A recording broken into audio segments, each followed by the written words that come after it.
Client meeting সেরে office ফিরছিল পূর্ণতা।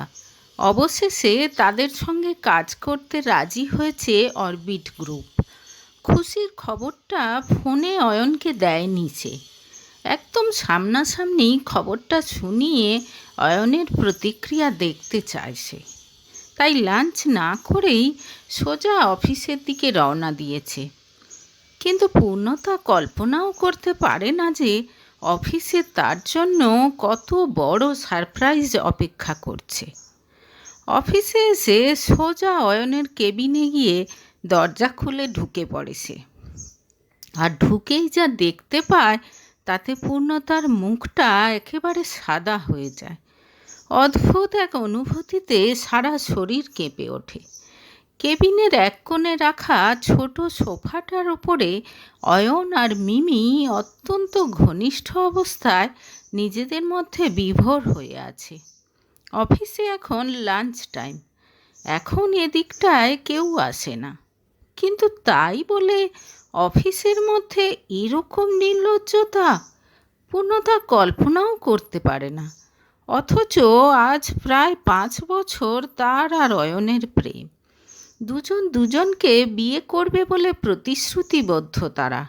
ঠিক 20 দিন পর এনগেজমেন্ট তাদের। এর মধ্যে হঠাৎ মিমি কোথা থেকে এলো? মিমি পূর্ণতার বন্ধু। পূর্ণতাই তাকে এই অফিসে এনে চাকরি দিয়েছে। সে টের পায় রাগে উত্তেজনায় তার সারা শরীর কাঁপছে। কাকে কি বলবে কিছু বুঝে পায় না সে। তার অত্যন্ত প্রিয় দুটি মানুষ যাদের জন্য সে নিজেকে উজাড় করে দিয়েছে, আজ তার সঙ্গে বিশ্বাসঘাতকতা করেছে। কি ব্যাপার, এত তাড়াতাড়ি ফিরে এলে যে? কাজ হয়নি নিশ্চয়? কোনো মতে নিজেকে সামলে উঠে দাঁড়িয়ে বলে অয়ন। তাড়াতাড়ি না এলে তোমাদের এই লীলা খেলা দেখতে পেতাম না যে, বাঁকা হাসি দিয়ে বলে পূর্ণতা। তারপর কান্নায় ভেঙে পড়ে সে। কাঁদতে কাঁদতে বলে, আমার সঙ্গে এরকম করতে পারলে অয়ন? কেন করলে এরকম? আর কিছুদিন পর তো আমাদের বিয়ে। বিয়ে? তোমাকে? খুব লোভ তোমার না আমার এই কোম্পানির ওপর? তোমার উদ্দেশ্য আমি কখনোই সফল হতে দেব না। জোরে হেসে উঠে বলে অয়ন। তার মানে? আমরা দুজন এই কোম্পানিটাকে দাঁড় করানোর জন্য কত কিছুই না করেছি, একসঙ্গে কত প্ল্যান করেছি, কত পরিশ্রম করেছি। আমি তো এটাকে নিজের বলেই ভাবি। পূর্ণতা এতটাই অবাক হয় যে সে কাঁদতেও ভুলে যায়। ওটাই তো প্রবলেম পূর্ণতা। তুমি কোম্পানিটাকে নিজের ভেবে এত বেশি বেশি করেছো যে আজ সব জায়গায় শুধু তোমার নাম। সব ক্লায়েন্টরা তোমার সঙ্গে মিটিং করতে চায়। আমি হলাম কোম্পানির মালিক, অথচ আমার চেয়ে তোমার বিশ্বাসযোগ্যতা ওদের কাছে বেশি। ফাইনাল ডিল করার আগে সবাই তোমাকে খোঁজে। কেন বলতে পারো? ঈর্ষান্বিত গলায় বলল অয়ন। তার কথা শুনে যারপর নাই অবাক হয়ে গেল পূর্ণতা। এসব তুমি কি বলছো অয়ন? আমাদের মধ্যে এরকম তোমার আমার ব্যাপারটা কবে থেকে এলো? আমরা দুজনেই শপথ নিয়েছিলাম তোমার বাবার ডুবে যাওয়া কোম্পানিটাকে দাঁড় করাবো। আজ তুমি সাকসেসফুল, আর এখন এসব কথা বলছো তুমি? শোনো, এইসব ন্যাকা ন্যাকা কথা আমাকে বলে কোনো লাভ নেই। আমি এখন মিমিকে ভালোবাসি, ওকেই বিয়ে করতে চাই। তোমাকে জাস্ট অসহ্য লাগে আমার এখন। তোমাকে আমি চাকরি থেকে বরখাস্ত করছি। নিজের জিনিসপত্র নিয়ে বেরিয়ে যাও আমার অফিস থেকে। নিজের কানকেও যেন বিশ্বাস করতে পারে না পূর্ণতা। অয়ন যে এরকম কোনোদিনও বলতে পারে তা সে কখনো স্বপ্নেও কল্পনা করেনি। ধীরে ধীরে অয়নের কেবিন থেকে বেরিয়ে আসে সে। আসার সময় অরবিট গ্রুপের সঙ্গে কন্ট্রাক্ট পেপারটা অয়নের হাতে ধরিয়ে দিয়ে আসে। করুক অয়ন সব কিছু একা একা। সপ্তাহখানেক নিজেকে এক প্রকার ঘরবন্দি করে রাখে পূর্ণতা। মা বাবার শত অনুরোধেও তাদের সঙ্গে খেতে বসে না। যখন তখন তার চোখ থেকে অবুঝের মতো জলের ধারা নেমে আসছে। এরকম অবস্থায় একা থাকতেই তার ভালো লাগছে। এর মধ্যেই আয়নায় একদিন নিজেকে দেখে চমকে উঠেছে। কি অদ্ভুত দেখতে লাগছে তাকে। চোখ দুটো ফুলে গেছে, গাল দুটো বসে গেছে। আচ্ছা, আমি কার জন্য কষ্ট পাচ্ছি? যে আমাকে ঠকিয়েছে, যে আমার এতদিনের পরিশ্রমের কোনো দাম দেয়নি, তার জন্য? আয়নার দিকে তাকিয়ে নিজের মনে মনে কথাগুলো বলতেই যেন নিজের মনের মধ্যে হঠাৎ একটা জোর পেল পূর্ণতা। না, আর নয়। অয়নকে দেখিয়ে দেব ওকে ছাড়াই আমি ওপরে উঠতে পারি।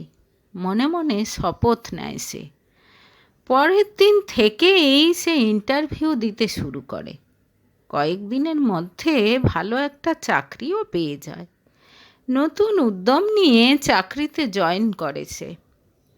কিছুদিন চাকরি করার পর পূর্ণতার মনে আবার অশান্তি শুরু হয়।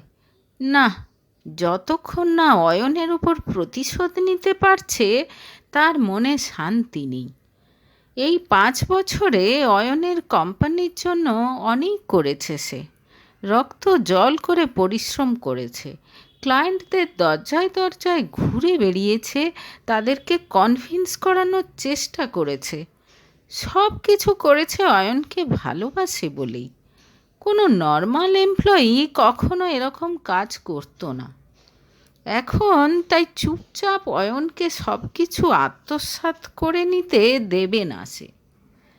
কিন্তু কিভাবে যে সে অয়নের ওপর প্রতিশোধ নেবে কিছুই ভেবে পায় না।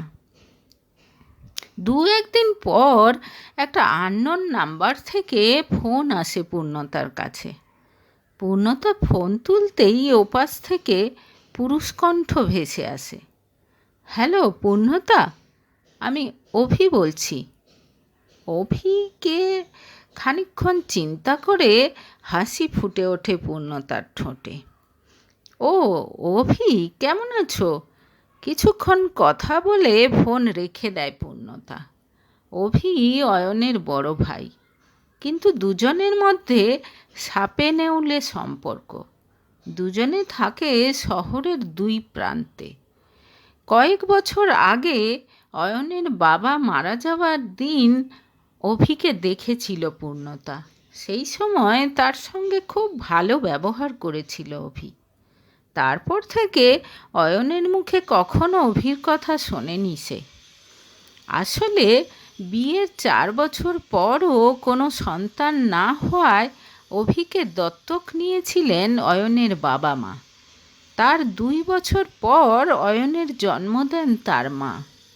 মা বাবা কখনো অভি আর অয়নের মধ্যে ফারাক না করলেও অয়নের মধ্যে অভির প্রতি বিরূপ মনোভাব তৈরি করে দেন তার দিদিমা। অয়নের সেই বিরূপ মনোভাব শত্রুতায় পরিণত হয় যখন বাবা অসুস্থ হয়ে শয্যাশায়ী হয়ে পড়ার পর তার সম্পত্তি সমান 2 ভাগ করে দেন। এতদিন পর লোকের মুখে অয়ন আর পূর্ণতার এনগেজমেন্ট ভেঙে যাওয়ার কথা শুনে ফোন নাম্বার জোগাড় করে পূর্ণতাকে ফোন করেছে অভি। ফোন রেখে অয়নের কথা ভাবতে ভাবতে হঠাৎ পূর্ণতার মাথায় একটা বুদ্ধি আসে। কল ব্যাক করে সে অভিকে। পরের দিন বিকেলে অভির অফিসে গিয়ে তার সঙ্গে দেখা করে পূর্ণতা। অভি যে ভালো করে ব্যবসা চালাতে পারছে না সেটা তার অফিস দেখেই পূর্ণতা বুঝে যায়। কি করব বলো, এইসব বিজনেস টিজনেস আমার একেবারেই ভালো লাগে না। নেহাত বাবা ভালোবেসে দায়িত্ব দিয়ে গেছেন, তাই বিক্রি করে দিতে পারছি না। দেখি যতদিন পারবো চালাবো, চিন্তিত মুখে বলে অভি। কি ভালো লাগে তোমার?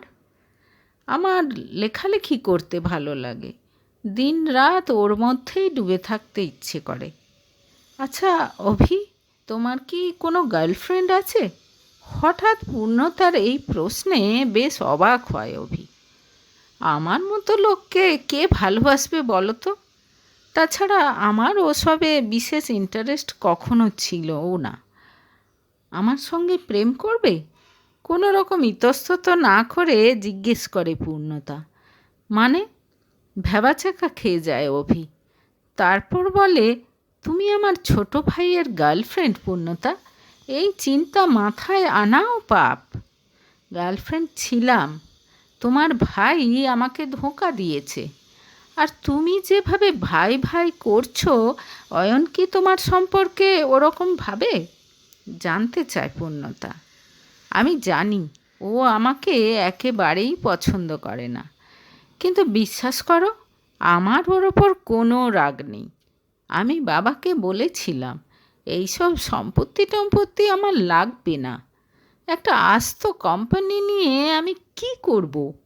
এখন দেখো আমার কেমন নাজেহাল অবস্থা একে নিয়ে।